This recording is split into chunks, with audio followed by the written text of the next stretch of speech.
Praise Lord. കർത്താവിന്റെ അതിപരിശുദ്ധമായ നാമത്തെ സ്തുതിക്കുന്നു, സ്തോത്രം ചെയ്യുന്നു. ഈ പ്രഭാതത്തിൽ സന്ധ്യയിലുമായിട്ടുള്ള ഈ കൂട്ടായ്മയിൽ നിങ്ങളുടെ മുമ്പിൽ ഒരു പ്രാവശ്യം കൂടെ ആയിരിക്കാനായിട്ട് കർത്താവിന്റെ ജീവിതത്തിൽ നൽകി തന്ന നല്ല സാവകാശത്തിനായിട്ട് കർത്താവിനെ സ്തുതിക്കുന്നു, സ്തോത്രം ചെയ്യുന്നു. കഴിഞ്ഞ രാത്രിയിൽ ഇവിടെ ഇന്ത്യയിലായിരിക്കും ഞങ്ങൾ വിശ്രമിച്ചു. പ്രഭാതത്തില് സൗഖ്യത്തോടെ എഴുന്നേൽപ്പാൻ കർത്താവ് ഇടയാക്കി തീർത്തു. ഒരു പകല് മുഴുവനും കഴിഞ്ഞ ശേഷം ഇനി വിശ്രമത്തിലേക്ക് പോകുന്ന പ്രിയ കർത്താവിന്റെ ദാസന്മാരെ അമേരിക്കയിലായിരിക്കുന്ന പ്രിയപ്പെട്ടവർക്ക് കർത്താവ് ധാരാളമായി സഹായിക്കട്ടെ. തുറന്നുള്ള മണിക്കൂറിൽ കർത്താവിന്റെ കൃപ അനുഭവിപ്പാൻ എല്ലാവരെയും ദൈവം സഹായിക്കട്ടെ എന്ന് പ്രാർത്ഥിക്കാൻ കടന്നു വന്ന എല്ലാ കർത്താവിന്റെ ദാസന്മാർ, വിശേഷാൽ ഇന്നത്തെ പ്രാർത്ഥന ലീഡ് ചെയ്യുന്ന കർത്താവിന്റെ ദാസൻ ജോസഫ് പാസ്റ്റർ, പ്രാർത്ഥനയ്ക്ക് നേതൃത്വം കൊടുത്ത പ്രിയ ഷൈനി, അതുപോലെ കർത്താവിന്റെ ദാസൻ പ്രിയ അനീഷ് പാസ്റ്റർ, കർത്താവിന് മറ്റ് ദേവദാസന്മാർ, ദാസിമാർ എല്ലാവർക്കായിട്ടും കർത്താവിനെ സ്തുതിക്കുന്നു. പ്രിയ ജെസ്സി ആന്റിയെ കഴിഞ്ഞ ശനിയാഴ്ച ഞാൻ വിചാരിച്ചു ശനിയാഴ്ച ജെസ്സി ആന്റി എവിടെ പോയി എന്ന്. ഇപ്പോഴാണ് മനസ്സിലായത് നാട്ടിൽ വന്നു. ഞാൻ വിളിച്ചു, ഇനി വയ്യാതെ കിടക്കുവാണോ, കാരണം അറിയത്തില്ല, നോക്കിയിട്ടൊന്നും മൊബൈൽ നോക്കിയിട്ടുമില്ല. പിന്നെ ഞാൻ പല പ്രാവശ്യം നോക്കി. എന്നാ ഇപ്പൊ മനസ്സിലായി. പ്രിയ ജെസ്സി ആന്റിക്ക് ദൈവം പൂർണ്ണമായിട്ടുള്ള സൗഖ്യവും ആരോഗ്യവും കൊടുക്കട്ടെ. ജോസഫ് പാസ്റ്ററെ കർത്താവ് സഹായിക്കട്ടെ. സ്തോത്രം. ഇന്ന് നടക്കുന്ന ലേസർ ട്രീറ്റ്മെന്റിലൊക്കെയും ആ കണ്ണിന്റെ കാഴ്ചക്കുറവുകളൊന്ന് പരിഹരിക്കപ്പെട്ട് ആരോഗ്യമുള്ളവനായിട്ട് കർത്താവിന്റെ വേലയ്ക്ക് പിന്നെയും കൈത്താങ്ങായിരിക്കാൻ ദൈവം ഇടയാക്കട്ടെ. കുടുംബമായി സഹായിക്കട്ടെ. എല്ലാവരെയും ഒരു വാക്കിൽ ഓർത്ത് സ്തോത്രം ചെയ്യുന്നു. കടന്നു വന്ന ദൈവദാസന്മാർ പലരുണ്ടേക്കരെ പാസ്റ്റർക്കായിട്ട്, പോൾ ഗംഗാധരൻ പാസ്റ്റർക്കായിട്ട്, ജോസിച്ചായനായിട്ട്, അതുപോലെ തന്നെ കർത്താവിന്റെ ദാസൻ റജിക്കോ ഷെവറുകൾക്കായിട്ട് സ്തോത്രം ചെയ്യുന്നു. സുനിൽ പാസ്റ്റർക്കായിട്ട്, അങ്ങനെ എല്ലാവരെയും കർത്താവിന്റെ ദാസന്മാരെ, പ്രിയ രക്തമ്മ ആന്റി, അതുപോലെ തന്നെ പ്രിയ സോമിനി, അതുപോലെ പ്രിയ രമ സിസ്റ്റർ, ലാലി സിസ്റ്റർ, അതുപോലെ പ്രിയ റെജി ജോണ്, എല്ലാവരെയും കർത്താവിന്റെ നാമത്തിൽ വന്ദനം പറയുന്നു. എന്റെ ആന്റിക്കായിട്ട് സ്തോത്രം ചെയ്യുന്നു. എല്ലാവരെയും കർത്താവ് അനുഗ്രഹിക്കട്ടെ. രാവിലെ സ്തോത്രം ഞാൻ ദൈവത്തോട് ചോദിച്ചു, കർത്താവെ ഞാൻ ഒത്തിരി നേരത്തെ ഉണരുവാൻ ഇടയായി. അതിനുശേഷം വീണ്ടും കർത്താവെ, അപ്പൊ കഴിഞ്ഞ ആഴ്ച ഞാൻ പ്രസംഗിച്ചിട്ട് പകുതിയാക്കി വെച്ച ഒരു ഭാഗമുണ്ട്, അത് കണ്ടിന്യൂ ചെയ്യാനായിട്ട് ഞാൻ ആഗ്രഹിക്കുകയാണ്. ഈ ആഴ്ച നമ്മൾ വായിച്ച വാക്യം ഇതാണ്. പത്രോസിന്റെ ഒന്നാമത്തെ ലേഖനത്തിൽ വായിച്ച 3-4 ഒന്നാം അധ്യായത്തിന്റെ 3-4 വാക്യങ്ങൾ നാം വായിച്ചു. നമ്മുടെ കർത്താവായ യേശുക്രിസ്തുവിന്റെ പിതാവായ ദൈവത്തിന് സ്തോത്രം. അവൻ മരിച്ചവരുടെ ഇടയിൽ നിന്നുള്ള യേശുക്രിസ്തുവിന്റെ പുനരുത്ഥാനത്താൽ തന്റെ കരുണാധിക്യ പ്രകാരം നമ്മെ ജീവനുള്ള പ്രത്യാശയ്ക്കായി, സ്തോത്രം. കർത്താവ് നമ്മെ വിളിച്ച ആ വിളിയുടെ ആ വലിയ ആഴം ദൈവത്തിന്റെ ദാസനായ പത്രോസിനെ പറയുന്നത് തന്നെ പ്രത്യാശയുടെ അപ്പോസ്തലൻ എന്നാണ് അദ്ദേഹത്തെ അറിയപ്പെടുന്നത്. അപ്പോ ക്രിസ്തുവിന്റെ പുനരുത്ഥാനത്താൽ തന്റെ കരുണാധിക്യ പ്രകാരം നമ്മെ ജീവനുള്ള പ്രത്യാശയ്ക്കായി, ആ ജീവനുള്ള പ്രത്യാശയ്ക്കായിട്ട് നമ്മെ വിളിച്ചത് എന്തിനാണെന്നറിയാമോ? അന്ത്യകാലത്ത് വെളിപ്പെടുവാൻ ഒരുങ്ങിയിരിക്കുന്ന രക്ഷയ്ക്ക് വിശ്വാസത്താൽ ദൈവശക്തിയിൽ കാക്കപ്പെടുന്ന നമുക്ക് വേണ്ടി സ്വർഗത്തിൽ സൂക്ഷിച്ചിരിക്കുന്ന വിലപ്പെട്ടതായ അനുഗ്രഹങ്ങൾ, നന്മകൾ പ്രാപിച്ചെടുക്കുവാൻ, അതിന് ആ അനുഗ്രഹങ്ങൾ എങ്ങനെയുള്ളതാണ് എന്ന് അപ്പോസ്തലനായ പൗലോസ് നമ്മോട് ഓർപ്പിക്കുന്നുണ്ട്. അതിന് ക്ഷയമില്ലാത്തതും അത് വാട്ടമില്ലാത്തതും അതിന് മാലിന്യമില്ലാത്തതുമായ ആ അവകാശത്തിനായിട്ട് നമ്മെ വീണ്ടും ജനിപ്പിച്ചിരിക്കുന്നു. അപ്പം ജീവനുള്ള പ്രത്യാശ നമ്മുടെ ജീവിതത്തിൽ നൽകി തന്നിരുന്നത് അന്ത്യകാലത്തിൽ, ഏതാ അന്ത്യകാലവും നമുക്കറിയാം. അതിന്റെ വിശദാംശങ്ങളിലേക്ക് ഞാൻ പോകാൻ ആഗ്രഹിക്കുന്നില്ല. ആ അന്ത്യകാലത്തിൽ ഒരുങ്ങിയിരിക്കുന്ന നമുക്ക് വെളിപ്പെടാൻ പോകുന്ന ആ രക്ഷ എത്രമാത്രം അത് ദൈവശക്തി കാക്കപ്പെടുന്ന നമുക്ക് വേണ്ടി സ്വർഗത്തിൽ സൂക്ഷിച്ചിരിക്കുന്നതായും വാട്ടം മാലിന്യം ഒന്നും ഇല്ലാത്ത അവകാശത്തിനായിട്ട് നമ്മെ വീണ്ടും ജനിപ്പിച്ചിരിക്കുന്നു എന്ന് പത്രോസ് അപ്പോസ്തലന്റെ അനുഗ്രഹിക്കപ്പെട്ട വാക്കുകൾ ഈ കാലഘട്ടത്തിൽ, ഈ എൻഡ് ഓഫ് ദി എൻഡ് ടൈമിലേക്ക് എത്തിയിരിക്കുന്ന നമുക്ക് ആ പ്രത്യാശയിലേക്ക് പോയില്ലെങ്കിൽ, ഈ ലോകത്തിൽ അപ്പോസ്തലനായ പൗലോസ് പറയുന്ന പോലെ ഈ ലോകത്തിൽ മാത്രം പ്രത്യാശ വെച്ചിരിക്കുന്ന മനുഷ്യരെ പറ്റി പൗലോസ് അപ്പോസ്തലൻ പറഞ്ഞ് അവരെ എല്ലാ മനുഷ്യരെക്കാരെക്കാളിലും അരിഷ്ടന്മാരാണെന്നാ പറയുന്നത്, അല്ലേ? ഇവിടുന്ന് നമുക്ക് ഇവിടുത്തെ നന്മ, ഇവിടുത്തെ അനുഗ്രഹങ്ങൾ, ഇവിടുത്തെ മറ്റെന്തെങ്കിലും കാര്യങ്ങളൊക്കെയും ആഗ്രഹിച്ച് ജീവിച്ചു കഴിഞ്ഞാൽ നമുക്കൊരിക്കലും ഈ വെളിപ്പെടുവാനിരിക്കുന്ന ഈ തേജസ്സിലേക്ക് പ്രവേശിക്കാനായിട്ട് സാധിക്കത്തില്ല. ഇന്നത്തെ ഒരു കാലഘട്ടം എന്ന് പറയുമ്പം നമ്മുടെ ഈ ലോകത്തിന്റെ പ്രത്യാശയിലേക്ക് നമ്മെ കൊണ്ടുപോകുന്ന പ്രസംഗങ്ങളും പാട്ടുകളും ജീവിതങ്ങളും ഉപദേശങ്ങളും പ്രവചനങ്ങളും ധാരാളം പ്രിയപ്പെട്ടവരാണ് ശുശ്രൂഷകളിൽ 100-100 അതിലേറെ ആൾക്കാർ പ്രവേശിച്ച് നിരന്തരം നടക്കുന്ന മീറ്റിങ്ങുകളിലും അവരാ ഈ നിലവാരത്തിലുള്ള പ്രത്യാശയല്ല, ഈ ലോകത്തിൽ നേട്ടങ്ങൾ ലഭ്യമാകുന്ന നിലവാരത്തിലുള്ള പ്രാർത്ഥനകൾ അതല്ലെങ്കിൽ പ്രസംഗങ്ങൾ കൊണ്ട് ജനം എന്ത് ചെയ്യുന്നറിയാമോ, ഈ ലോകത്തിൽ എങ്ങനെയെങ്കിലും നന്മകൾ വാങ്ങി ഇവിടെ തന്നെ സ്ഥിരമായിട്ട് നിൽക്കുവാനുള്ള ഒരു വ്യഗ്രതയോടുകൂടിയാണ്. എന്നാൽ അതിൽ നിന്ന് വ്യത്യസ്തമായിട്ട് പറയുകയാണ്, അന്ത്യകാലത്തിൽ നമുക്ക് വെളിപ്പെടാനിരിക്കുന്ന രക്ഷ, ആ രക്ഷയ്ക്ക് വേണ്ടിയാണല്ലോ കർത്താവ് നമ്മെ ആക്കിയിരിക്കുന്നത്. കഴിഞ്ഞ ആഴ്ച ആ കാര്യം പറയുവാൻ ദൈവം സഹായിച്ചു. അപ്പോ ഈ റോമാലേഖനം 15-ാം അധ്യായത്തിന്റെ 14-ാമത്തെ വാക്യം ഞാൻ വായിച്ചിരുന്നു. 15-ാം അധ്യായത്തിന്റെ 14-ാം വാക്യം ദൈവവചനത്തിനകത്തുള്ള ആ സ്ഥിരതയെ പറ്റി പരിശുദ്ധാത്മാവ് നമ്മോട് പറഞ്ഞു. കാരണം 15-ാം അധ്യായത്തിന്റെ 4-ാം വാക്യത്തിൽ ഇങ്ങനെ എഴുതിയിരിക്കുക, എന്നാൽ മുന്നെഴുതിയിരിക്കുന്ന ഒക്കെയും നമ്മുടെ ഉപദേശത്തിനായി നമുക്ക് തിരുവെഴുത്തുകളാൽ ഉളവാകുന്ന സ്ഥിരതയാലും ആശ്വാസത്താലും പ്രത്യാശ ഉണ്ടാകേണ്ടതിന്. അപ്പൊ നമുക്ക് ഈ പ്രത്യാശ എങ്ങനെ ഉണ്ടാകും? അപ്പം പൗലോസിന്റെ കാഴ്ചപ്പാട് അത്ര ശ്രേഷ്ഠകരമായിരുന്നു. മുന്നേ എഴുതിയിരിക്കുന്ന ഒക്കെയും നമ്മുടെ ഉപദേശത്തിനായി. അപ്പം ഈ ദൈവത്തിന്റെ വചനത്തിനകത്ത് ദൈവത്തിന്റെ ദാസന്മാർ അപ്പോസ്തലനായ പൗലോസ് പറയുന്നു, ഞാൻ കർത്താവിൽ നിന്ന് പ്രാപിക്കുകയും നിങ്ങൾ കേൾപ്പിക്കുകയും ചെയ്തതെന്തെന്നാൽ. കാരണം കർത്താവുമായിട്ടൊരു എൻകൗണ്ടർ പൗലോസിന് ഉണ്ടായി കഴിഞ്ഞപ്പോൾ പൗലോസ് ഇതിന്റെ പഠനവുമായി ബന്ധപ്പെട്ട് ദീർഘനാളുകൾ താൻ സ്വസ്ഥത ഇട്ട് ആരുമായിട്ടും ബന്ധപ്പെടാതെ ഗലാത്യലേഖനം വായിക്കുമ്പോൾ 3 ആണ്ട് താൻ അറേബ്യൻ മരുഭൂമിയിലേക്ക് കടന്നുപോയി എന്ന് നമുക്ക് വായിക്കാൻ കഴിയും. അപ്പം ഞാൻ വിചാരിക്കുമായിരുന്നു, കർത്താവുമായി യഥാർത്ഥമായ ഒരു കാഴ്ചപ്പാട് ലഭിച്ചു കഴിഞ്ഞപ്പോൾ തന്നെ തൻ്റെ ഹൃദയത്തിൽ നിന്നും ഈ ലോകത്തിന്റെ അവസ്ഥകളെല്ലാം ഇറങ്ങിപ്പോയി. താൻ ആരായിരുന്നു അല്ലേ ചരിത്രം പറയുന്നത്, താൻ വലിയ പണ്ഡിതനായിരുന്നു, താൻ വലിയ പണക്കാരനായിരുന്നു, വലിയ കപ്പൽ ഉടമയുടെ മകനായിരുന്നു എന്നൊക്കെ പൗലോസിനെ പറ്റിയുള്ള ചരിത്രം നമുക്കറിയാം. എന്നാൽ ഈ ചരിത്ര പുസ്തകത്തിൽ ചരിത്രത്തിൽ അങ്ങനെ എഴുതിയിരിക്കുന്നെങ്കിലും യേശു കർത്താവുമായിട്ടുള്ള ആ ഒരു റിലേഷൻഷിപ്പിലേക്ക് അപ്പോസ്തലനായ പൗലോസ് വന്നു കഴിഞ്ഞപ്പോ നമുക്കറിയാം, ആദ്യ 1-ാം നൂറ്റാണ്ടിലെ അപ്പോസ്തലന്മാർ എല്ലാവരും പൗലോസിനെ അംഗീകരിച്ചില്ല. താൻ അടുക്കലേക്ക് വന്നപ്പോൾ അവർക്കും ഭയമായിപ്പോയി. എന്നാൽ താൻ വീണ്ടും എന്നറിയാമോ അവിടെ എഴുതിയിരിക്കുന്ന, എങ്കിലും എൻ്റെ ജനനം മുതൽ എന്നെ വേർതിരിച്ച് തൻ്റെ കൃപയാൽ വിളിച്ചിരിക്കുന്ന ദൈവം തൻ്റെ പുത്രനെ കുറിച്ചുള്ള സുവിശേഷം ഞാൻ ജാതികളുടെ ഇടയിൽ അറിയിക്കേണ്ടതിന് അവനെ എന്നിൽ വെളിപ്പെടുത്തുവാൻ പ്രസാദിച്ചപ്പോൾ. അപ്പം ഇപ്പം അപ്പോസ്തലനെ നമ്മൾ പത്രോസിനെ പ്രത്യാശയുടെ അപ്പോസ്തലൻ എന്ന് പറയുന്ന പോലെ പൗലോസിനെ പറയുന്നത് ജാതികളുടെ അപ്പോസ്തലൻ എന്നാ.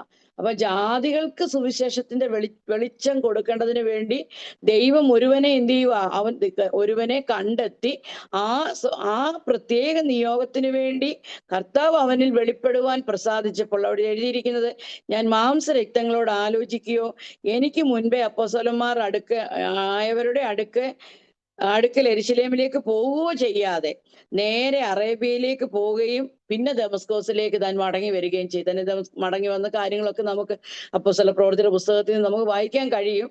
അപ്പോൾ നേരെ അറേബ്യൻ മരുഭൂമിയിലേക്ക് പോയിട്ട് 3 വർഷം സ്തോത്രം അവിടെ കാത്തിരുന്ന് എന്താണ് അപ്പൊ സഭയുടെ അടിസ്ഥാനം എന്താണ്, ഒരു ദൈവത്തിന്റെ പൈതലിന്റെ നിത്യപ്രത്യാശ അല്ലെങ്കിൽ ആ ജീവനുള്ള പ്രത്യാശ തുറന്ന് ഞാൻ പറയുന്ന ചില കാര്യങ്ങളുണ്ട്.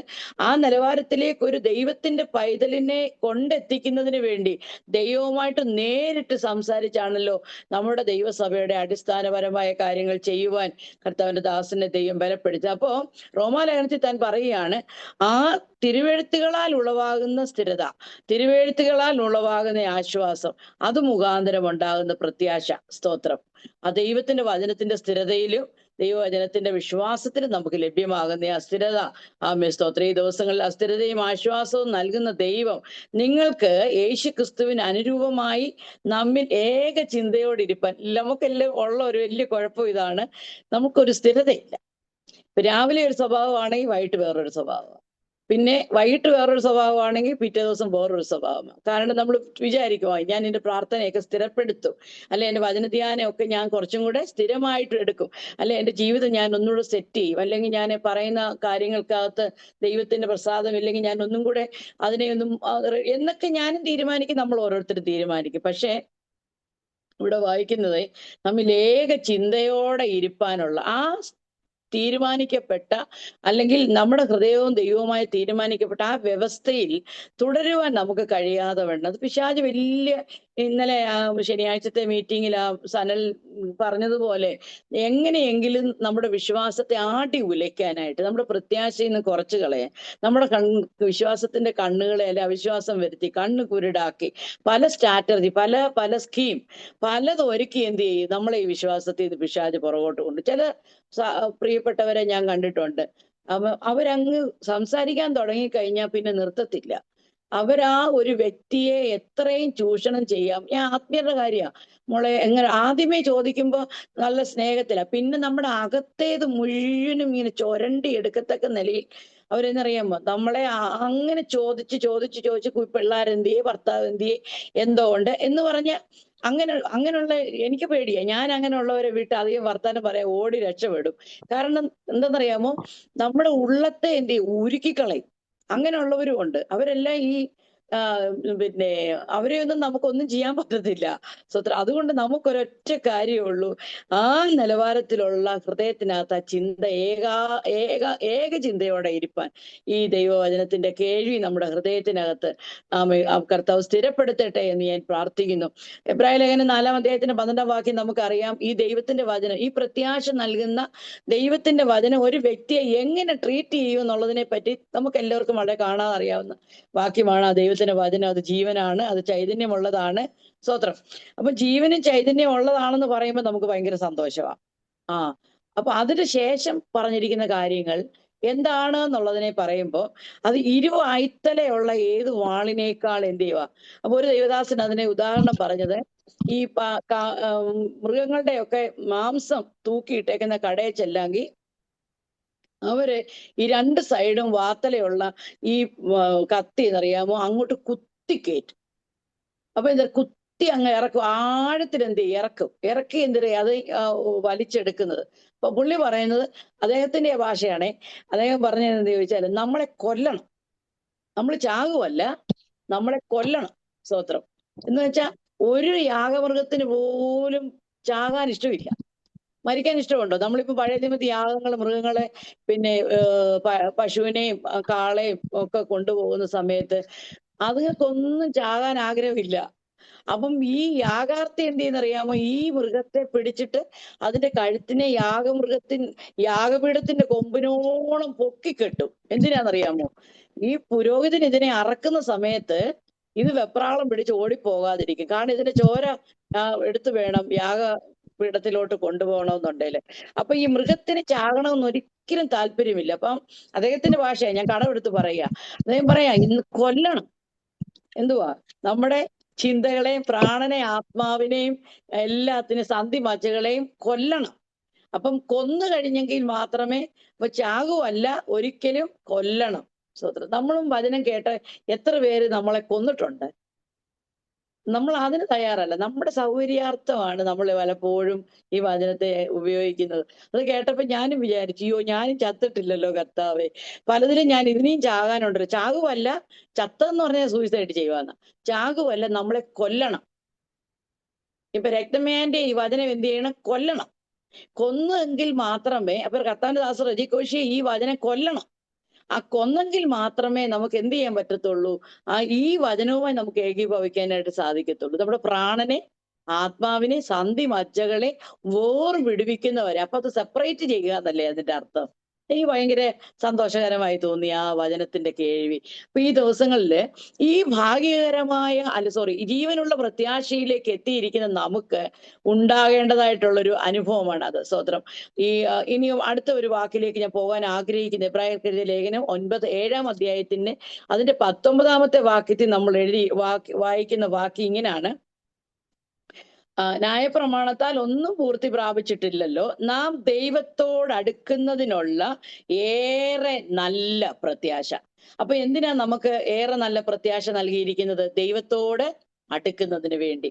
അപ്പൊ ദൈവം ആരെ എന്നുള്ളൊരു വലിയ അറിവ് നമുക്ക് ലഭിച്ചെങ്കിൽ മാത്രമേ നമ്മുടെ ദൈവത്തോടുള്ള നമ്മുടെ അടുപ്പത്തിന്റെ അകലം നമുക്ക് മനസ്സിലാക്കാനായിട്ട് സാധിക്കത്തുള്ളൂ. സ്തോത്രം. ഇത് വലിയ ഉണർവ് പ്രസംഗം അല്ലാത്തത് കൊണ്ട് നമുക്കൊന്ന് ഇന്ന് ഈ പ്രഭാതത്തിൽ സന്ധ്യയിലും ആയിരിക്കുന്ന നമുക്ക് ഒന്ന് ദൈവസന്നിധി ചിന്തിച്ച് നോക്കാം. കർത്താവെ, ഞങ്ങളുടെ അകലം ദൈവവുമായിട്ട് എത്രത്തോളം ഉണ്ട്? ഈ ഏറെ നല്ല പ്രത്യാശയ്ക്കായിട്ട് ദൈവത്തോട് അടുക്കുന്നതിനുള്ളതാണ് ഏറെ നല്ല പ്രത്യാശ. സ്തോത്രം. നമുക്കൊന്ന് നോക്കാം. നമുക്ക് ആ ഇപ്പൊ അളക്കാനുള്ള മെഷീൻസ് ഒക്കെ നമ്മുടെ കൈവശമുണ്ട്. ഇപ്പൊ ഇത് അളക്കാനുള്ള മെഷീൻ എന്ന് പറയുന്നത് നമ്മുടെ മനസാക്ഷിയാണ്. ദൈവം നമ്മുടെ ഉള്ളിൽ തന്നിരിക്കുന്ന മനസാക്ഷിയാണ്. ദൈവത്തോടുള്ള ബന്ധവും നാമുമായിട്ടുള്ള ബന്ധത്തെ അപ്പൊ ആ ഒരു വ്യക്തിയോട് അടുക്കുമ്പോൾ നമുക്കറിയാം ഈ വ്യക്തി എത്രത്തോളം ദൈവത്തോട് അല്ലെങ്കിൽ ദൈവത്തിന്റെ വചനത്തോടും ഈ പ്രത്യാശയോട് അടുത്താണ് ആയിരിക്കുന്നത് എന്നുള്ളത്. ഏറെ നല്ല പ്രത്യാശയ്ക്ക് സ്ഥാപനം വന്നിരിക്കുന്നു.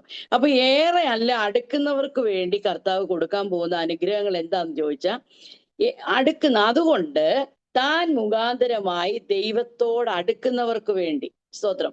ശ്രദ്ധിക്കണമേ. അപ്പൊ ഈ ഞാൻ പറഞ്ഞ ഏറെ നല്ല പ്രത്യാശയ്ക്ക് വേണ്ടി കർത്താവ് മുഖാന്തരമായി ദൈവത്തോട് അടുക്കുന്നവർക്ക് വേണ്ടി പക്ഷവാതം ചെയ്യുവാൻ, അങ്ങനെയുള്ളവർക്ക് വേണ്ടി എല്ലായ്പ്പോഴും എന്ന് പറഞ്ഞാൽ സദാ എന്നൊരു വാക്ക് അവിടെ എഴുതിയിരിക്കുന്നത്, എല്ലായ്പ്പോഴും പക്ഷവാതം ചെയ്യുവാൻ തക്കവണ്ണം അവരെ പൂർണ്ണമായിട്ട് രക്ഷിപ്പാൻ അവൻ പ്രാപ്തനായ കർത്താവ്. സ്തോത്രം. അപ്പൊ ഏറെ നല്ല പ്രത്യാശയ്ക്ക് വേണ്ടി ദൈവത്തോട് അടുക്കുന്ന നമുക്ക് വേണ്ടി പക്ഷവാതം ചെയ്യുവാൻ എല്ലായ്പ്പോഴും ജീവിക്കുന്നവനാകയാൽ നമ്മെ പൂർണ്ണമായിട്ട് രക്ഷിപ്പാൻ പ്രാപ്തനാകും. നമ്മുടെ വിഷയങ്ങളുമായിട്ട് നമുക്ക് നമ്മുടേതായിട്ടുള്ള ഒരുപാട് കാര്യങ്ങളുണ്ട്. തലമുറയുടെ കാര്യങ്ങളുണ്ട്, നമ്മുടെ ആത്മീയ ശുശ്രൂഷയുടെ കാര്യങ്ങളുണ്ട്, നമ്മുടെ മറ്റു പലതരത്തിലുള്ള ജീവിതത്തിന്റെ പ്രശ്നങ്ങൾ പലതുണ്ട്. എന്നാൽ നമ്മൾ ഈ വിഷയങ്ങളുമായി ദൈവസന്നിധിയിലേക്ക് അടുക്കുമ്പോൾ നമുക്ക് വേണ്ടി പക്ഷവാതം ചെയ്യുവാൻ കഴിയുന്ന, നമ്മെ പൂർണ്ണമായിട്ട് രക്ഷിപ്പാൻ കഴിയുന്ന ഒരു കർത്താവാണ് നമുക്ക് ഏറെ നല്ല പ്രത്യാശ നൽകി തന്നിരിക്കുന്ന കർത്താവിന്റെ സാന്നിധ്യം ഇന്ന് പകൽക്കാലം നമുക്ക് ലഭിക്കട്ടെ എന്ന് ഞാൻ ആത്മാർത്ഥമായിട്ട് പ്രാർത്ഥിക്കുന്നു. ആ 4 അധ്യായത്തിന്റെ എബ്രായ ലേഖനം തന്നെ 4 അധ്യായത്തിന്റെ 14, 15, 16 വാക്യങ്ങൾ നമ്മൾ വായിക്കുമ്പോൾ ഈ ഏറെ നല്ല പ്രത്യാശയ്ക്ക് വേണ്ടി ആഗ്രഹിച്ച് ദൈവത്തോട് അടുക്കുന്നവർക്ക് വേണ്ടി കർത്താവ് അടുത്തത് ചെയ്യുന്നത് എന്തറിയാമോ? ആകയാൽ ദൈവപുത്രനായ യേശു ആകാശങ്ങളിലൂടെ കടന്നുപോയ ഒരു ശ്രേഷ്ഠ മഹാപുരോഹിതനായി നമുക്കുള്ളത് കൊണ്ട് നാം നമ്മുടെ സ്വീകാരം എന്ത് ചെയ്യണം? മുറുകെ പിടിച്ചുകൊള്ളണം. നമുക്ക് തന്നിരിക്കുന്ന ഒറ്റ ഉത്തരവാദിത്വം ഇത് മാത്രമേ ഉള്ളൂ. നിങ്ങൾക്ക് ലഭ്യമായിട്ടുള്ള അല്ലെങ്കിൽ ഈ പ്രത്യാശ എന്ത് ചെയ്യണം? നമ്മൾ മുറുകെ പിടിക്കണം. എനിക്ക് വേണ്ടി രക്തമേറ്റി പിടിച്ചാൽ ഒക്കത്തില്ല, എനിക്ക് വേണ്ടി വേറൊരാൾ പിടിച്ചാൽ ഒക്കത്തില്ല. ഞാൻ തന്നെ എന്ത് ചെയ്യണം? അത് മുറുകെ പിടിച്ചുകൊള്ളണം. എന്ന് വെച്ചാൽ ഈ സ്വീകാരം നമ്മളിൽ നിന്നും അയച്ചു കളയാൻ അല്ലെങ്കിൽ നമ്മിൽ നിന്ന് തട്ടിപ്പറിച്ച് അത് മോഷ്ടിച്ചു കളയുവാൻ പിശാചിന്റെ ഒരു സാന്നിധ്യം എപ്പോഴും നമ്മളോടൊപ്പം ഉണ്ട്. നമ്മൾ ഈ ഭൂമി വിട്ടു പോകുന്നത് വരെയും പിശാചിന്റെ അറ്റാക്ക് നമുക്ക് എപ്പോഴും ഉണ്ടാകും. പ്രത്യേകിച്ച് ആത്മീയ ജീവിതം നയിക്കുന്നവരോട് അവന് വളരെ താല്പര്യക്കുറവാണ്. എല്ലായ്പ്പോഴും ഈ ഒരു അറ്റാക്ക് നമ്മുടെ ജീവിതത്തിലുണ്ട്. അപ്പോ ഈ കർത്താവ് നമുക്കുള്ളത് കൊണ്ട് ഈ ഏറെ നല്ല പ്രത്യാശ നമുക്ക് നൽകി തന്ന, നമുക്ക് വേണ്ടി നമ്മെ സദാകാലവും നമുക്ക് വേണ്ടി പക്ഷവാതം ചെയ്യുവാൻ, രക്ഷിപ്പാൻ പ്രാപ്തനായ കർത്താവ് നമ്മളോട് കൂടെ ഉള്ളത് കൊണ്ട് നമുക്കത് സാധിക്കും. പക്ഷെ നമ്മൾ അതിനെ മുറുകെ പിടിച്ചു കൊള്ളണമെന്ന് എബ്രായ ലേഖനം എഴുതിയിരിക്കുക കർത്താവ് നമ്മളോട് പറയുക. സ്തോത്രം. നമുക്കുള്ള മഹാപുരോഹിതൻ നമ്മുടെ ബലഹീനതകളിൽ സഹതാപം കാണിപ്പാൻ കഴിയാത്തവനല്ല. അപ്പം ഒരു കാര്യം മാത്രമേ ഉള്ളൂ ദൈവവും നമുക്കും തമ്മിൽ ചെയ്യാൻ കഴിയാത്തൊരു കാര്യം എന്നറിയാം. പാപമൊഴികെ നമുക്ക് തുല്യമായി പരീക്ഷിക്കപ്പെട്ടവരത്രേ നമുക്കുള്ളത്. എത്ര നല്ല ഏറെ പ്രത്യാശ നമ്മുടെ ഉള്ളത്തിൽ വർദ്ധിക്കുന്ന ഒരു ദൈവത്തിന്റെ വചനമാണ്. കാരണം ആ പാപമൊഴികെ സകല കാര്യങ്ങളിലും നാം അനുഭവിക്കുന്ന ഒറ്റപ്പെടലുകൾ, നാം അനുഭവിക്കുന്ന പട്ടിണി, നാം അനുഭവിക്കുന്ന നിന്ദ, നമ്മൾ അനുഭവിക്കുന്ന ജീവിതത്തിലുടനീളം ഓരോ വ്യക്തി ജനിച്ചപ്പോൾ മുതൽ മരിക്കുന്നവരെ ഏതെല്ലാം പ്രതിസന്ധിയിലൂടെ കടന്നു പോകുമ്പോൾ നമ്മുടെ കർത്താവ് അതെല്ലാം ഏറ്റിട്ട, കാരണം താൻ പൂർണ്ണ മനുഷ്യനായിട്ട് ജീവിച്ച് താൻ എല്ലാ കാര്യങ്ങളും അത് നമുക്ക് വേണ്ടി കർത്താവ് അത് അനുഭവിച്ചിട്ടാ. അതുകൊണ്ട് നമ്മൾ എന്ത് വേദന പറഞ്ഞാലും നമ്മുടെ കർത്താവിന് അറിയാം. നമ്മൾ ഏത് പ്രതിസന്ധി കൂടെ പോയെന്ന് പറഞ്ഞാലും താൻ ലോകത്തിലായിരിക്കുന്ന സമയത്തെ കർത്താവ് അതെല്ലാം അനുഭവിച്ചിട്ടാണ് പിതാവിനോടൊപ്പം പിതാവിന്റെ മഹിമയിൽ എഴുന്നേറ്റ് വലത്തു ഭാഗത്തിരുന്ന് നമുക്ക് വേണ്ടി പക്ഷവാതം ചെയ്യാൻ. നമ്മുടെ ഉള്ളിലെ ആ ഏറെ നല്ല പ്രത്യാശ ഇന്ന് പ്രഭാതത്തിൽ വർദ്ധിക്കട്ടെ എന്ന് ഞാൻ പ്രാർത്ഥിക്കുന്നു. തീത്തോസ് എഴുതിയ ലേഖനം തീത്തോസിന് എഴുതിയ ലേഖനം 2-ാം അധ്യായത്തിന്റെ, സ്വോത്രം ഞാൻ വേഗം പറഞ്ഞു നിർത്താം. 2-ാം അധ്യായത്തിന്റെ 12, 13 വാക്യങ്ങളിൽ അടുത്ത ഒരു വലിയ പ്രത്യാശയെ കുറിച്ച് ദൈവത്തിന്റെ ദാസനായ പൗലോസ് അപ്പോസ്തലനായ തീത്തോസിന് ലേഖനം എഴുതുകയാണ്. തീത്തോസിനെ പ്രത്യേകമായ ഒരു ചില കാര്യങ്ങൾക്ക് വേണ്ടിയാണ് പൗലോസ് കൊണ്ടാക്കാനിടയായത്. കാരണം വളരെയധികം കാര്യങ്ങൾ ക്രമത്തില് ക്രേത്ത എന്ന സ്ഥലത്ത് അവിടുത്തെ ശുശ്രൂഷയിൽ വളരെയധികം ബുദ്ധിമുട്ട് സഹിച്ചാണ് അപ്പോസ്തലനായ പൗലോസ് ആ കാര്യങ്ങൾ ചെയ്തത്. എന്നാല് അവിടെ ചില കാര്യങ്ങൾ ക്രമത്തിലാകാനുണ്ട്. അപ്പൊ ആ ചില കാര്യങ്ങൾ ക്രമത്തിലാക്കേണ്ടതിന് കർത്താവിന്റെ ദാസനെ എന്ത് ചെയ്തെന്നറിയാമോ? അപ്പോസ്തലനായ പൗലോസ് അവിടെ കൊണ്ടാക്കി. നോക്കണം, ആ കാര്യങ്ങൾ ക്രമത്തിലാക്കുക എന്ന് പറഞ്ഞാൽ വലിയ പ്രയാസമുള്ള കാര്യമാണ്. ഒരു നല്ലപോലെ പോകുന്ന കാര്യമാണെങ്കിൽ നമുക്ക് കൂടെ എന്ത് ചെയ്യാം, അങ്ങ് പോകാം. പക്ഷെ ക്രമമില്ലാതെ കിടക്കുകയാണെങ്കിൽ അത് അടുക്കിനും ചിട്ടയ്ക്കും വരുത്തി ഒരു ശുശ്രൂഷകനോട് ചോദിച്ചാൽ ആ കാര്യം നമുക്ക് വളരെ, അല്ലെങ്കിൽ നിങ്ങളെല്ലാം ജോലി ചെയ്യുന്നവരാണല്ലോ, ഒരു ഓഫീസിലാണെങ്കിലും ആ കാര്യങ്ങൾ നമുക്ക് മുമ്പുള്ള ഒരാൾ ക്രമമല്ലാതെ തന്നു കഴിഞ്ഞാൽ പിന്നെ അത് ക്രമത്തിലാക്കുക എന്ന് പറയുന്നത് വലിയ ബുദ്ധിമുട്ടുള്ള ഒരു കാര്യമാണ്. അപ്പൊ ഇവിടെ പൗലോസ് പറയാണ്, ഞാൻ ക്രേത്തയിൽ നിന്നെ വിട്ടിട്ട് പോകുന്നത് ശേഷിച്ച കാര്യങ്ങളെ ക്രമത്തിലാക്കേണ്ടതിന് ഞാൻ നിന്നോട് ആജ്ഞാപിച്ചതുപോലെ. ഒത്തിരി കാര്യങ്ങൾ താഴോട്ട് പറയുന്നുണ്ട്. മൂപ്പൻ എങ്ങനെ ആയിരിക്കണമെന്നും അധ്യക്ഷൻ എങ്ങനെ ആയിരിക്കണമെന്നും നമ്മ ഓരോരുത്തരും എങ്ങനെ ആയിരിക്കണമെന്നൊക്കെ. ക്രേത്തരെ കുറിച്ച് പറയുന്നത് അവർ സർവ്വതാ അസത്യവാദികളും പെരുവയറന്മാരും എന്നാ. കാരണം അവരെപ്പോഴും ഭോഷ്ക് പറയാൻ മാത്രമേ അവർ അധരം തുറക്കാറുള്ളൂ. സത്യം അവരുടെ അധരങ്ങളിൽ ഇല്ല. പിന്നെ രണ്ടാമത്തെ കാര്യം എന്ന് പറയുന്നത് അവരെപ്പോഴും പെരുവയറന്മാരെ എത്ര കഴിക്കാൻ ഉണ്ടെങ്കിലും അത് കഴിച്ചു തീർക്കുന്ന ചിലരെ നമ്മൾ ശ്രദ്ധിച്ചിട്ടില്ലേ? അപ്പം അതൊരു വലിയ ഭൂതമാണ്. ഇപ്പൊ ഭക്ഷണം, എത്ര ഭക്ഷണം കഴിക്കാനുള്ള ആർത്തി കാണിക്കുന്നത്, അതിന്റെ പിറകിൽ ഒരു സ്പിരിറ്റ് ഉണ്ട്. ഞാൻ പല സ്ഥലത്ത് പോകുന്ന സമയങ്ങളിൽ നമ്മൾ അതിശയിച്ചു പോയിട്ടുണ്ട്. ഇത്രയും ചെറിയ ആളെങ്ങനെയാ ഇത്രയും ഭക്ഷണം കഴിക്കുന്നത്? കുറച്ച് സമയം കഴിയുമ്പോഴും നോക്കണം, അവരറിയുന്നില്ല. അപ്പൊ നമ്മൾ പറയാം അവര് ക്രേത്തരാന്നൊക്കെ നമ്മൾക്ക് തമാശക്ക് പറയാറുണ്ട്. എന്ന് വെച്ചാല് പോഷ്കും. അപ്പൊ അവിടെ ശുശ്രൂഷിക്കുന്ന ഒരു ദൈവദാസന്റെ അവസ്ഥ നമ്മൾ ചിന്തിച്ചു നോക്കണം. എത്രത്തോളം ആ മാനസികമായി അദ്ദേഹം തയ്യാറായെങ്കിൽ മാത്രമേ അവിടെ തനിക്ക് തീത്തോസിന്റെ ദൈവം അങ്ങനെയുള്ള ഒരു പ്രത്യേക കൃപ കൊടുത്ത് അപ്പോസ്തലനായ പൗലോസ് ആ ദേശത്ത് കൊണ്ടുവന്ന് ആ ദേശത്തിൽ അവരെ വിശ്വാസത്തിൽ ആരോഗ്യമുള്ളവരാ. അപ്പൊ അതെനിക്ക് ഭയങ്കര സന്തോഷമാണ് കേൾക്കുന്നത്. വിശ്വാസത്തിന്റെ ആരോഗ്യം, ആ ഒരു കാര്യം നമുക്ക് അത്യാവശ്യമാണ്. സ്തോത്രം. പലപ്പോഴും നമ്മൾ എന്ത് ചെയ്യും, വിശ്വാസം ഉണ്ടെന്ന് പറഞ്ഞാലും നമ്മൾ ആടി ഒലഞ്ഞു പോകും. വിശ്വാസത്തിന്റെ സ്ഥിരത നമ്മിൽ വെളിപ്പെടാറില്ല. എന്നാൽ ഈ ജനത്തെ എല്ലാം എന്നറിയാമോ, വിശ്വാസത്തിന്റെ ആരോഗ്യമുള്ളവരായി തീരുവാൻ കർത്താവിന്റെ ദാസൻ ആ ദേശത്തെ കടന്നു എന്ന് അതിന്റെ 2-ാം അധ്യായത്തിന്റെ 11-12 വാക്യങ്ങൾ നമ്മൾ വായിക്കും. ഇങ്ങനെ വായിക്കുന്നു: സകല മനുഷ്യർക്കും രക്ഷാകരമായ ദൈവകൃപ ഉദിച്ചുവല്ലോ, നാം ഭാഗ്യകരമായ പ്രത്യാശ. സ്തോത്രം. ജീവനുള്ള പ്രത്യാശയെ കുറിച്ച് നമ്മൾ കേട്ടു. ഏറെ നല്ല പ്രത്യാശയെ കുറിച്ച് നമ്മൾ മനസ്സിലാക്കി. തുടർന്ന് തീത്തോസ് ഇവിടെ ഉള്ളവരോട് പറയുകയാണ്, നിങ്ങൾക്ക് രക്ഷാകരമായ ദൈവത്തിന്റെ കൃപ ഉദിച്ചിട്ടുണ്ട്. നാം ഭാഗ്യകരമായ പ്രത്യാശയ്ക്കായിട്ടും മഹാദൈവവും നമ്മുടെ രക്ഷിതാവുമായ യേശു ക്രിസ്തുവിന്റെ തേജസ്സിന്റെ പ്രത്യക്ഷതയ്ക്കായി കാത്തുകൊള്ളണം. എന്തിനാ നമുക്ക് ഈ ഭാഗ്യകരമായ പ്രത്യാശ തന്നത്? മുമ്പേ പറഞ്ഞത് ഞാൻ ഒന്നുകൂടെ പറയട്ടെ. ഈ ലോകത്തിൽ മാത്രം നമ്മൾ ആശ വെച്ചാല് നമ്മൾ ഈ സകല മനുഷ്യരിലെ അരിഷ്ടന്മാരാണെന്നാ പൗലോസ് അപ്പോസ്തലൻ നമ്മളെ പഠിപ്പിച്ചത്. അപ്പോ ഈ ഭാഗ്യകരമായ പ്രത്യാശ നമുക്ക് ലഭിച്ചത് ഒറ്റ കാര്യത്തിന് വേണ്ടിയാണ്. പ്രത്യാശ മഹാദൈവവും നമ്മുടെ രക്ഷിതാവുമായ യേശു ക്രിസ്തുവിന്റെ തേജസ്സിന്റെ പ്രത്യക്ഷതയ്ക്കായിട്ട് കാക്കണം. Praise Lord, hallelujah. നമുക്ക് എന്തായാലും ഈ ലോകത്തിൽ നിന്നൊരു കടന്നുപോക്കുണ്ട്. അപ്പം ഞാൻ കഴിഞ്ഞ ശനിയാഴ്ച പറഞ്ഞ പോലെ എന്റെ പപ്പ ശരീരത്തിൽ നല്ല ബലഹീന, ഈ ഒരാഴ്ച കൊണ്ട് പെട്ടെന്ന് തന്നെ ആ ബലഹീനത തനിക്ക് ഉണ്ടായി. തനിയെ എഴുന്നേറ്റ് തനിയെ ഇരിക്കാനും നമ്മുടെ സഹായമില്ലാതെ ഒന്നും ചെയ്യാൻ വയ്യാത്തൊരവസ്ഥയിലോട്ട് പോയി. ഇപ്പോഴും അങ്ങനെയൊക്കെ തന്നെയാണ്. അപ്പൊ പപ്പ എന്താ ഞങ്ങൾ ചെയ്യണ്ടേ? പപ്പയ്ക്ക് എഴുന്നേക്കാൻ കഴിയുന്നില്ല. അപ്പൊ ഞങ്ങൾ പിള്ളേരിങ്ങനെ പല കാര്യം ചിന്തിച്ചു. പപ്പയുടെ ബെഡിന്റെ സൈഡിൽ എന്തെങ്കിലും ചെയ്യാം, പിടിച്ചെഴുന്നേക്കാം എന്നൊക്കെ പറഞ്ഞ് ഉള്ള കാര്യങ്ങളൊക്കെ നമ്മൾ ചെയ്തുകൊണ്ടിരിക്കുക. പപ്പ ദീർഘസമയം പ്രാർത്ഥിക്കുന്ന ഒരു ദൈവദാസന. അപ്പൊ ഇന്നലെ പപ്പ എന്നോട് പറഞ്ഞു, എടി ഞാൻ ഇന്നലെ കഴിഞ്ഞ രാത്രി ഞാൻ തീരെ ഉറങ്ങിയില്ല. അപ്പം ഉറങ്ങാഞ്ഞത് കൊണ്ട് ഞാൻ ഒത്തിരി സമയം പ്രാർത്ഥിച്ചു. ആ സമയത്ത് ഞാൻ ഒരു കാര്യം ദൈവം എന്നെ കാണിച്ചു. അപ്പം ഭാഗ്യകരമായ പ്രത്യാശ എന്ന് പറഞ്ഞപ്പോ ഞാൻ ആ കാര്യം ഓർത്തപ്പോ ഞാൻ പറയുക, ഒരു പപ്പ പറഞ്ഞു, ഞാൻ ആദ്യമേ ഒരു വഴിയിലൂടെ ഞാൻ യാത്ര ചെയ്ത് പോവുക. ഞാൻ ആ യാത്ര ചെയ്ത് പോയി മുന്നേ കുറേ ചെന്ന് കഴിഞ്ഞപ്പോഴത്തേക്ക് എനിക്ക് ഒരു ചുവട് പോലും വെക്കാൻ കഴിയാത്ത പോലെ വഴി വളരെ ദുർഘടമായി തീർന്നു. പിന്നെ ഞാൻ വളരെ വിഷമിച്ച് ആ ദുർഘടമായ വഴിയിലൂടെ ഞാൻ നടന്ന് പിന്നെയും നടന്ന്, അപ്പൊ എനിക്ക് സഹായത്തിന് ആരുമില്ല.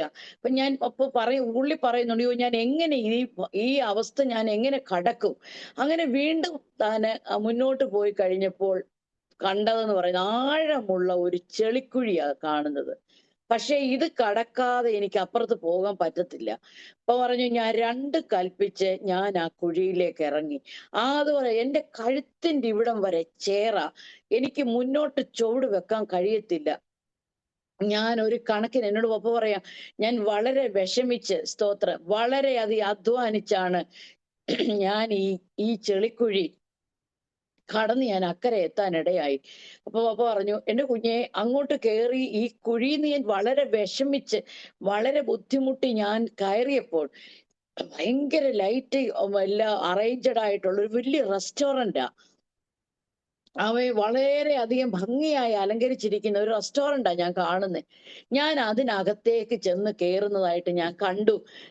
ഞാൻ അവിടെ ഉള്ളൊരു നല്ല ഇരിപ്പിടത്തിലേക്ക് ഞാൻ മാറിയതായിട്ട്. അപ്പം എനിക്കൊരു കാര്യം മനസ്സിലായ കാര്യം ഞാൻ ദൈവമക്കളോട് പറയാണ്. എന്റെ വാത്സല്യ പിതാവിനെ സംബന്ധിച്ചിടത്തോളം എനിക്ക് പറയുന്നതിന് അഭിമാനമുണ്ട്.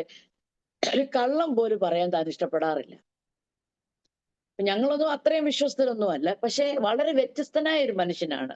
തന്റെ വിശ്വാസ ജീവിതത്തിലും തന്റെ ശുശ്രൂഷയിലും തന്റെ എല്ലാ കാര്യങ്ങളിലും താൻ വ്യത്യസ്തനായ ഒരു വ്യക്തിയായിട്ടാണ് അന്നും ഇന്നും എല്ലായ്പ്പോഴും ജീവിച്ചത്.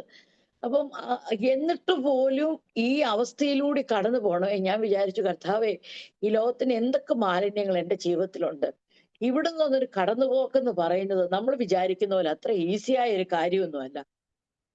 നമുക്ക് ലോകത്ത് ജീവിച്ചിരിക്കുമ്പോ നമുക്ക് ആരെയെങ്കിലും ഒക്കെ കളിപ്പിച്ചും അല്ലെ ആരെയെങ്കിലും ഒക്കെ ഒക്കെ നമുക്ക് മുഖം മറച്ചൊക്കെ നമുക്ക് മുന്നോട്ട് പോകാൻ പറ്റും.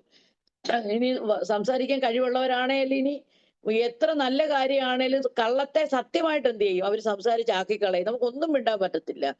അപ്പം നമുക്കൊന്നും സംസാരിക്കും, നമ്മുടെ ഭാഗത്താ ന്യായം, നമ്മുടെ ഭാഗത്താ സത്യം എന്ന് വിചാരിച്ചു. പക്ഷെ വർത്താനം പറഞ്ഞ് വാചകങ്ങൾ വർദ്ധിക്കുമ്പോൾ നമ്മൾ അവിടെ വിട്ട് ഓടിപ്പോകും, നമുക്ക് പറ്റത്തില്ല സംസാരിക്കാൻ. നമ്മളൊക്കെ ഒന്ന് കടന്നു ഇവിടെ ഈ ദൈവത്തിന് ദാസം പറയാ, ഭാഗ്യകരമായ ഒരു പ്രത്യാശയ്ക്കായിട്ട് മഹാദൈവവും നമ്മുടെ രക്ഷിതാവുമായ യേശുക്രിസ്തുവിന്റെ തേജസ്സിന്റെ പ്രത്യക്ഷതയ്ക്കായും കാത്തുകൊണ്ട് നമ്മൾ ഉപേക്ഷിക്കേണ്ട 2 കാര്യങ്ങളെ കർത്താവിന്റെ ദാസൻ അവിടെ ആജ്ഞാപിക്കുക നമ്മളോട്. എന്താണെന്നറിയാം? ഒന്ന് ഭക്തികേട്, 2 പ്രപഞ്ച മോഹങ്ങൾ. ഇത് വർജിക്കാനാ പറഞ്ഞേക്കുന്നേ.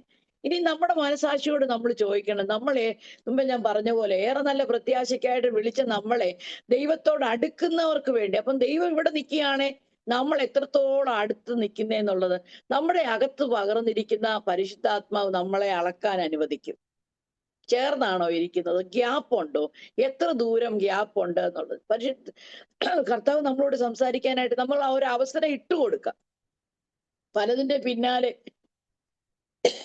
നമ്മുടെ ശ്രദ്ധ അങ്ങനെ പോകുന്നത് കൊണ്ട് പലപ്പോഴും നമ്മൾ ഇത് അളക്കാനൊന്നും നമ്മൾ നിൽക്കാറില്ല, നമ്മളങ്ങ് പോവും. അപ്പോ കഴിഞ്ഞ ദിവസം നമ്മൾ സാജു മാത്യു സാറിന്റെ ഒരു വെറുതെ ഇരുന്ന സമയത്ത് ഞാൻ അദ്ദേഹത്തിന്റെ ഒരു വാക്കിലൂടെ കേട്ട് ഞാൻ ഇനി അടുത്ത പ്രത്യാശ പറയാൻ സമയമില്ല, ഇനി അനുവദിക്കുന്ന സമയത്ത് ഞാൻ ബാക്കി പറഞ്ഞോളാം. ഞാൻ ഈ കാര്യം കൂടെ പറഞ്ഞു നിർത്താം. സാജു മാത്യു സാറിന്റെ ഒരു മീറ്റിംഗ് ഞാൻ കിച്ചണിൽ എന്തോ ചെയ്തുകൊണ്ടിരുന്നപ്പോ ഞാൻ അദ്ദേഹത്തിന്റെ ഒരു സന്ദേശം കേട്ടോണ്ടിരുന്നപ്പോൾ അദ്ദേഹം പറയുന്ന ഒരു കാര്യം, ഒരു കർത്താവിന്റെ ദാസന, സ്ഥലമൊന്നും ഞാൻ പറയുന്നില്ല, അദ്ദേഹം വളരെയധികം അധ്വാനിച്ച് പെട്ടെന്ന് തന്നെ ഒരു ദൈവസഭയുടെ ദേവദാസനായിട്ട് മാറി.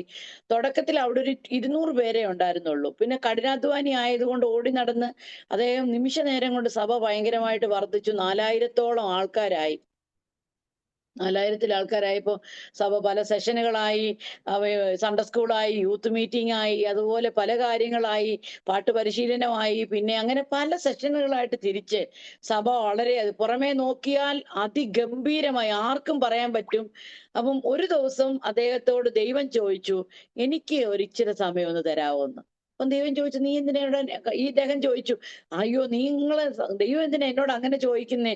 ഞാൻ എപ്പോഴും നിന്റേതല്ലേ, നിനക്ക് എപ്പോ വേണേലും എന്നോട് സംസാരിക്കാമല്ലോ. അങ്ങനല്ല, എല്ലാവരുടെയും കൂടെ കൂട്ടത്തിലുള്ളതല്ല, നിന്നെ മാത്രം എനിക്ക് വേണം, എനിക്കിന്ന് സംസാരിക്കാനായിട്ട്. അപ്പം ദൈവത്തോട് ചോദിച്ചു, സാലിമാ സാറിന്റെ ആ ടോക്കിംഗ് ആണല്ലോ, അപ്പൊ ചോദിച്ചു എത്ര നേരം വേണം സംസാരിക്കാനായിട്ട്. ഉടനെ പറഞ്ഞു, ദൈവം പറഞ്ഞു, എനിക്ക് നിന്നോട് സംസാരിക്കാൻ 2 ആഴ്ച വേണം. പുള്ളി ഞെട്ടിപ്പോയി. 2 ആഴ്ചയോ? 2 ആഴ്ച ഞാൻ ഇവിടുന്ന് ഒറ്റയ്ക്ക് മാറി നിൽക്കാനോ? ഈ സഭയെന്നോ? സ്തോത്രം. ഉടനെ പറഞ്ഞു, കുഞ്ഞെ, നിന്റെ സഭ എന്ന് പറയുന്നത് നഴ്സറിയാ. ഒന്ന് പ്രായപക്വതയായവരെന്ന് പറയാൻ പറ്റത്തില്ല. കാരണം നീ ഫീഡ് ചെയ്യുന്നു, അവർ ജീവിക്കുന്നു. നീ ഫീഡ് ചെയ്യുന്നു, അവർ ജീവിക്കുന്നു എന്ന്. അപ്പം ഞാൻ ആ ഉദാഹരണം പറഞ്ഞതാ. അപ്പം ദൈവം ചോദിക്കുവാ, എനിക്ക് നിന്നോടൊന്ന് സംസാരിക്കാൻ ഇച്ചിരി സമയം വേണമെന്ന്. പരിശുദ്ധാത്മാവ് നമ്മോടും ഇന്ന് പകലും സന്ധ്യയിലുമായിട്ട് കർത്താവ്, ഇപ്പൊ നിങ്ങൾ എല്ലാവരും ഉറങ്ങാൻ പോവാ, കർത്താവ് ചോദിക്കുവോ, കുഞ്ഞെ, എനിക്ക് നിന്നോട് സംസാരിക്കാനായിട്ട്, ഒറ്റയ്ക്ക് സംസാരിക്കാൻ ഇച്ചിരി സമയം തരാമോ എന്ന് ചോദിച്ചാ കർത്താവ് നമ്മളോട് ചോദിക്കുന്ന ചില കാര്യങ്ങൾ, സ്തോത്രം, അത് നമ്മുടെ ഹൃദയത്തിന്റെ ആഴത്തിൽ വെച്ചുകൊണ്ട് നമുക്ക് അടുത്ത ദിവസങ്ങളിൽ കർത്താവ് നമുക്ക് അനുവദിക്കപ്പെട്ട നാളുകൾ എത്രയാണെന്നൊന്നും നമുക്ക് അറിയത്തില്ല. നമുക്ക് മുന്നോട്ട് എത്ര ദിവസങ്ങളുണ്ട്, മാസങ്ങളുണ്ട്, വർഷങ്ങളുണ്ട്, നമുക്ക് നോ ഐഡിയ.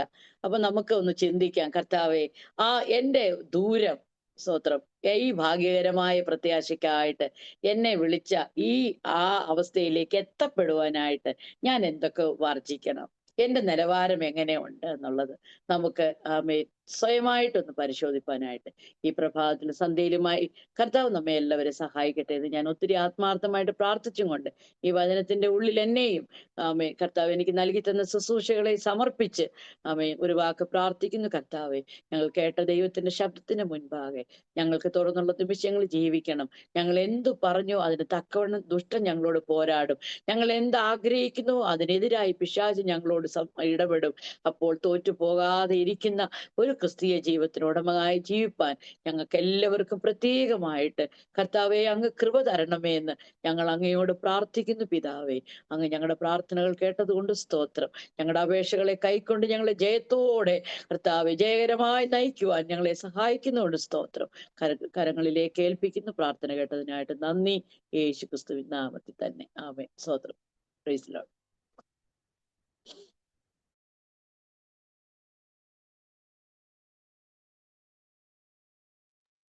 പാസ്റ്റർ മൈക്ക് ഓണല്ല. Praise the Lord, praise the Lord. സ്വർഗത്തിൽ സൂക്ഷിച്ചിരിക്കുന്ന രക്ഷയ്ക്കായിട്ട് കാക്ഷിക്കുന്നതിനാണ് ക്ഷയം, മാലിന്യം, വാട്ടം എന്നിവയൊന്നുമില്ലാത്ത ആ രക്ഷയ്ക്കായിട്ട് കാക്ഷിക്കുന്നതിനാണ് പത്രോസ് അപ്പോസ്തലൻ നമ്മെ ആഹ്വാനം ചെയ്യുന്നത്. എന്നിട്ട് എന്താണ് പറയുന്നത്? എന്തെല്ലാം പ്രയാസങ്ങളും പ്രതികൂലങ്ങളും പ്രതിബന്ധങ്ങളുടെ ഒക്കെ മധ്യത്തിലാണ് നമ്മൾ ആയിരിക്കുന്നത്. എന്നാൽ അതിനൊക്കെ അതീതമായിട്ട് നമുക്ക് ലഭിച്ചിരിക്കുന്ന രക്ഷയെ വാഞ്ചിച്ച് അത് നഷ്ടപ്പെടാതെ സൂക്ഷിക്കുക എന്നുള്ളതാണ്. ഞാൻ 1-2 വാചകങ്ങൾ പറഞ്ഞതിന് ശേഷം ബ്രദർ രൺസിംഗ് രാജ് പ്രാർത്ഥിച്ച് ജോസോമൻ പാസ്റ്റർ ആശീർവാദം പറയണമേ എന്ന് സ്നേഹത്തോടെ ഓർപ്പിക്കുന്നു. അതുകൊണ്ട് നമ്മൾ എബ്രായർക്ക് എഴുതിയ ലേഖനത്തിൽ വായിക്കുന്നത്, നമുക്ക് ഒരു മഹാപുരോഹിതനുണ്ട്, ഒരു മനുഷ്യന് ചിന്തിക്കാവുന്ന, ഒരു മനുഷ്യ ജീവിതത്തിൽ നേരിടാൻ കഴിയുന്ന സകലവിധ കഷ്ടങ്ങളിലൂടെ നമ്മൾ പോയിട്ടില്ലാത്ത, എല്ലാവരും പോയിട്ടില്ലാത്ത കഷ്ടങ്ങളിലൂടെ പോയ ഒരു മഹാപുരോഹിതനാണ് നമുക്കുള്ളത്. അതുകൊണ്ട് നമ്മൾ ഓരോ സാഹചര്യത്തിലൂടെയൊക്കെ പോകുമ്പോൾ നമ്മൾ വിചാരിക്കും, എന്താ ദൈവമേ, എന്താ ഞാൻ ഇങ്ങനെയുള്ള സാഹചര്യത്തിലായത്? മറ്റുള്ള വേറെ ഒരാളെ നമ്മൾ നോക്കിയിട്ട് പറയും, കണ്ട അവരെ എന്നെക്കാളും മോശമായിട്ട് ജീവിക്കുന്നവരാ, എന്നാൽ എന്ത് നല്ല സാഹചര്യങ്ങൾ അവർ പോകുന്നു, അവർക്ക് എൻ്റെ ഈ ബുദ്ധിമുട്ടൊന്നും ഇല്ലല്ലോ എന്നൊക്കെ. അക്കരപ്പച്ച, എപ്പോഴും അക്കരപ്പച്ച എന്നൊരു കാര്യം നമ്മുടെ ജീവിതത്തിലുണ്ടല്ലോ. നമ്മൾ വേറൊരാളെ നോക്കുമ്പോൾ നല്ല രസമാണ് തോന്നുന്നു. അദ്ദേഹത്തിൻ്റെ ജീവിതത്തിൻ്റെ ബന്ധപ്പാടുകളും കഷ്ടങ്ങളൊക്കെ അവർക്ക് മാത്രമേ അറിയുള്ളൂ. അതുകൊണ്ട് നമ്മൾ ഏത് സാഹചര്യത്തിലാണെങ്കിലും ആ സാഹചര്യങ്ങളെ നമ്മൾ പഠിക്കാതെ ഈ എല്ലാത്തിലും ഉപരിയായിട്ട് നമുക്കായി സ്വർഗത്തിൽ ഒരുക്കിയിരിക്കുന്ന ആ രക്ഷയെക്കുറിച്ച് പ്രത്യാശയുള്ളവരായിരിക്കുക എന്നുള്ളതാണ് നമുക്ക് വേണ്ടത്. ഇന്ന് പക്ഷേ ആളുകൾക്ക് സ്വർഗത്തിലുള്ള രക്ഷയല്ല, ഇവിടെ ലോകത്തിൽ തന്നെയുള്ള രക്ഷയാണ് വേണ്ടത്. ലോകത്തിൽ തന്നെയുള്ള അനുഗ്രഹങ്ങൾക്ക് പിന്നാലെ ഇന്ന് വിശ്വാസികളും പാസ്റ്റർമാരും എല്ലാം പലരക്കം പായുന്നത്. സ്വർഗത്തിലെ രക്ഷ അവിടെ ഇരിക്കട്ടെ, അത് പിന്നെ എന്തെങ്കിലും കിട്ടുമല്ലോ. ഇവിടുത്തെ അങ്ങോട്ട് കിട്ടാൻ ആളുകൾ ഓടുന്നത് ഇന്ന് നമ്മൾ കാണുന്നത്. പക്ഷേ യഥാർത്ഥമായിട്ടുള്ള ആ ഒരു അനുഭവത്തിൽ ദൈവികമായിട്ട് പൗലോസ് പറയുന്നുണ്ടല്ലോ, നിങ്ങൾ ലോകത്തിലുള്ളതല്ല ഉയരത്തിലുള്ളത് തന്നെ നിങ്ങൾ ചിന്തിക്കുക. അതുകൊണ്ട് പ്രിയമുള്ളവരെ, നമ്മൾ ഓരോ സാഹചര്യത്തിലൂടെ പോകുമ്പോൾ നമുക്ക് വ്യത്യസ്തമായിട്ടുള്ള സാഹചര്യത്തിലൊക്കെ നമ്മളാകുമ്പോൾ നമുക്ക് എപ്പോഴും നമ്മൾ കർത്താവ് നമുക്ക് നൽകിയ നിത്യജീവനെക്കുറിച്ച്, സ്വർഗത്തിലുള്ള രക്ഷയെക്കുറിച്ച് ആഴമായിട്ടുള്ള ബോധ്യമുള്ളവരായി, ഉൾബോധ്യവും വിശ്വാസമുള്ളവരായിട്ട് നമുക്ക് ഇരിക്കാനായിട്ട് കഴിയും. അപ്പോഴാണ് നമ്മൾ മറ്റുള്ളവർ മോശമായിട്ടൊക്കെ പെരുമാറിയാലും നമുക്ക് അത് വലിയ ബുദ്ധിമുട്ടായിട്ട് തോന്നത്തില്ല. ഇന്ന് ഞാൻ ഒരാവശ്യത്തിന് വേണ്ടി ഇവിടുത്തുകാരൻ ഒരാളുടെ വീട്ടിൽ പോയി, വലിയ പരിചയമുള്ള ആളല്ല, ആദ്യമായിട്ട് രണ്ടാമതായിട്ട് പോവുകയാണ്. സംസാരിച്ചുകൊണ്ടിരുന്നപ്പോൾ അദ്ദേഹവും ഭാര്യയും കൂടെ വളരെ പരുഷമായിട്ട് എന്നോട് സംസാരിച്ചു. പെട്ടെന്ന് അദ്ദേഹം ദേഷ്യപ്പെട്ടപ്പോൾ ഞാനൊന്നും പറഞ്ഞില്ല, ഞാൻ ശാന്തനായിട്ട് അവിടെ ഇരിക്കുക. ഏതായാലും ഞാൻ ദേഷ്യമൊന്നും പെടാതെ ശാന്തനായിട്ട് ഞാൻ എഴുന്നേറ്റ് മിണ്ടാതെ ഞാൻ അവിടെ നിന്ന് പോകുന്നു. അപ്പോൾ നമുക്ക് അങ്ങനെ പെരുമാറാനായിട്ട് നമുക്ക് സാധിക്കണം. എന്നാൽ നമുക്കും ദേഷ്യപ്പെടാനും ഒക്കെ ഈസിയാണ്. പക്ഷേ നമ്മൾ എല്ലാവരുടെയും മുമ്പിൽ നമ്മൾ ഇച്ചിരി ആയാൽ, അത് പൗലോസ് പറയുന്നത്, ഞാൻ ക്രൂശിക്കപ്പെട്ടിരിക്കുക, ഞാൻ മരിച്ചിരിക്കുക, ക്രിസ്തുവിന് വേണ്ടി ഞാൻ മരിച്ചിരിക്കുക. അതായത് ആരെങ്കിലും അടിച്ചാലും അല്ലെങ്കിൽ ഉപദ്രവിച്ചാലും താഴ്ത്തി പറഞ്ഞാലും അതിൻ്റെ അതൊരു ദോഷം തോന്നില്ല. നമ്മൾ ഞാൻ എന്നുള്ള ഈഗോ നമുക്കുള്ളപ്പോൾ ആരെങ്കിലും എന്തെങ്കിലും പറഞ്ഞാൽ നമുക്കൊരു കുറച്ചിലായിട്ട് തോന്നുക, എന്നെ അങ്ങനെ പറഞ്ഞോ.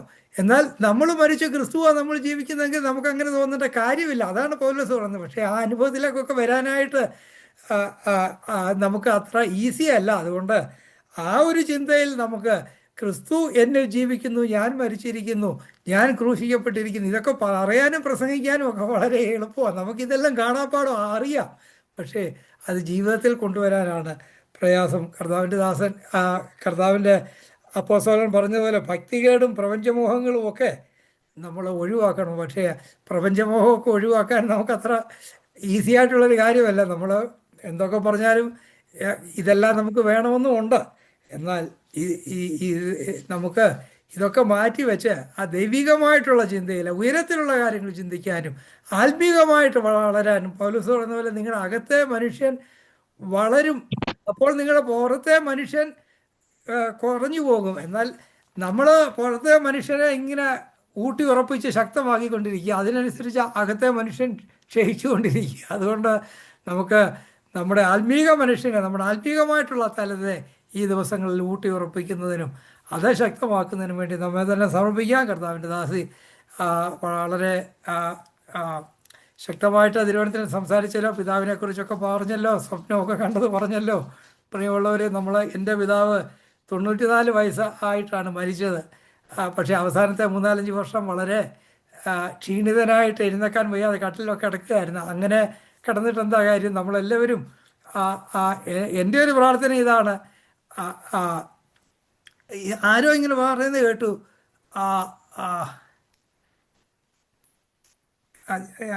നമ്മൾ കിടന്ന് മരിക്കുകയല്ല, മരിച്ചു കിടക്കുക വേണ്ടത്. അങ്ങനെ ഒരാൾ പറഞ്ഞു.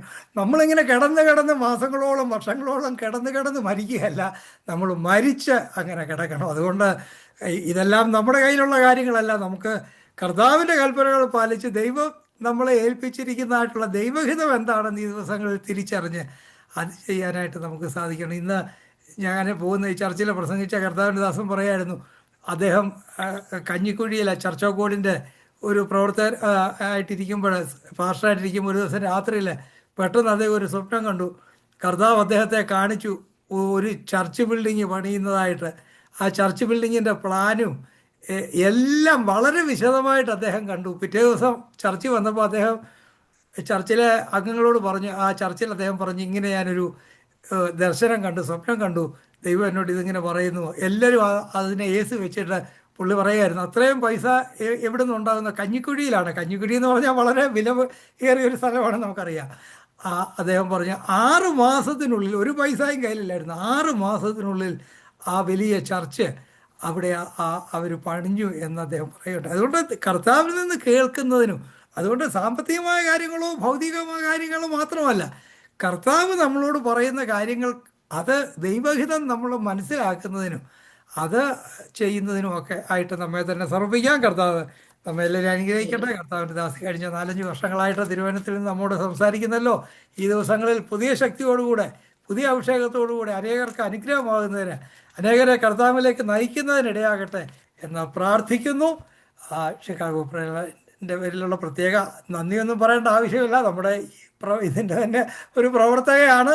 എന്നാലും എല്ലാവരുടെയും സ്നേഹവും സന്തോഷവും ഞാൻ പ്രകാശിപ്പിക്കുന്നു. കർത്താവ് നമ്മെ എല്ലാവരെയും അനുഗ്രഹിക്കട്ടെ. Thank you.